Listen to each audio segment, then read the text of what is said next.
Hello everyone, I hope you all are doing great. In this video, we are going to resolve this annoying error which says Windows update error, and the code number is 0xc80070308. So let's see a couple of options how we can resolve this, and without wasting any time, let's get started with this video. So what you have to do is just go to the start menu right here and right here troubleshoot settings. Just go to the settings here. Now from here in the troubleshoot, just go to the bottom which says other troubleshooters right here and just search for the Windows update in the other troubleshooters, for example most frequent ones. Here we can see this, so just run it and it will show you this window.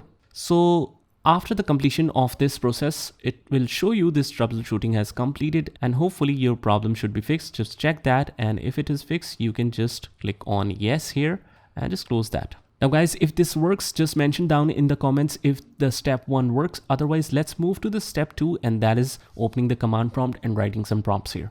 So let's go to the start menu right here, CMD.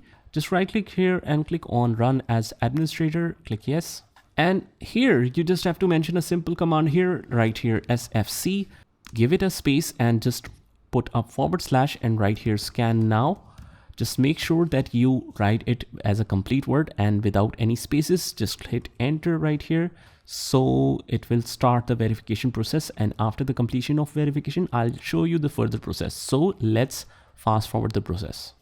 So if there was a problem with the update, it will show you some different message, but since now on my PC it was not an issue in the integrity violations, so it's showing the message right here. Afterwards, whatever you see, just close down this and just restart your PC and hopefully the problem will be resolved. So just mention down in the comment what works for you, and I will see you in the next one.